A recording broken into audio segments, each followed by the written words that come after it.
Hey everyone! Welcome back to another episode of the English Word Hub podcast. I'm Asha.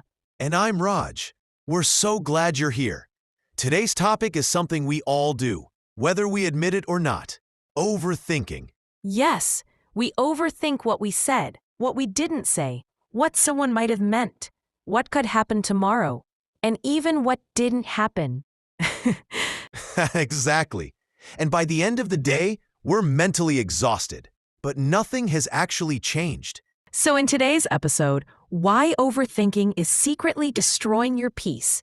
We're going to explore why our brain does this, how it affects us, and most importantly, real ways to break free from the loop. Let's start simple. What is overthinking? It's when your mind just can't stop replaying things. You analyze, reanalyze, and repeat until you've imagined every possible outcome. Exactly. It's like your brain becomes a web browser with 50 tabs open, and you don't even remember which one started playing the background music. That's a perfect way to put it. And most of the time, overthinking feels like you're doing something useful. You think you're solving a problem, but in reality, you're just feeding your anxiety. Yes, because thinking without action isn't productive. It's just mental noise. Raj, have you heard of the term mental time travel? Yeah, that's when your brain jumps between past and future constantly, right? Exactly. The part of our brain called the default mode network, DMN, activates when we're not focused on a task. It starts replaying the past or imagining the future. That's why when you're idle or scrolling your phone, your mind drifts, and boom, overthinking begins. Wow. So we're literally wired to overthink. Yes, but the problem is when it becomes a habit. Instead of using reflection to learn, we start using it to punish ourselves. That's powerful. Like when you replay a conversation thinking, I shouldn't have said that. Or, what if they misunderstood me? Exactly. And research shows overthinking raises cortisol levels, leading to anxiety, insomnia, and even physical fatigue. Let's do a quick example. Imagine I sent a message to my friend. No reply for 3 hours.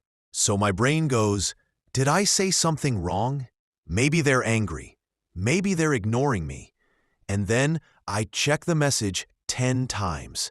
And then you overthink the overthinking. Exactly. Then, after all that stress, they reply, sorry, was driving. That's the story of everyone's life. We lose peace over assumptions that were never real. Let's make this practical. How do you know you're overthinking? Good question. Here are a few signs. You replay the same event again and again. You imagine worst-case scenarios often. You delay making decisions because you're scared of mistakes. You feel mentally tired, but not productive. If this sounds like you, you're not alone. We've all been there. But recognizing it is the first step to change. Okay, let's get to the good part. How to break free. Here are 5 science-backed ways to stop overthinking. Journaling. Write down your thoughts. When they're on paper, they stop spinning in your head. Name the fear. Ask yourself, what am I really afraid of? Often, clarity kills anxiety. Action is greater than analysis. Overthinking thrives in inaction. Take one small step. Send the email, make the call, start the task. Set a worry window. Allow yourself 10 minutes a day to worry. After that, move on. Practice mindfulness. Focus on now. Notice your breath, your surroundings, your senses. It calms the storm. I love that, especially the action analysis. When I overthink, I try to do one small thing immediately, like cleaning my desk or replying to that message. It resets my brain. Yes, action breaks the mental loop. You can't think your way out of overthinking.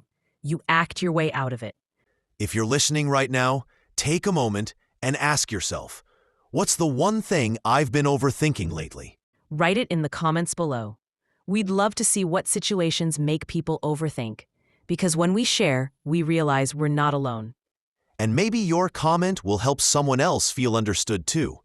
You know, Overthinking is often a sign that we want control. We think, if I analyze enough, I can prevent bad. But the truth is, control is an illusion. You can plan, prepare, do your best, but life still happens. Exactly. And peace begins when you trust that you'll handle whatever comes, instead of trying to predict it all. Beautifully said. It's not about having everything figured out. It's about believing you'll figure it out as it comes. Let's do something simple together.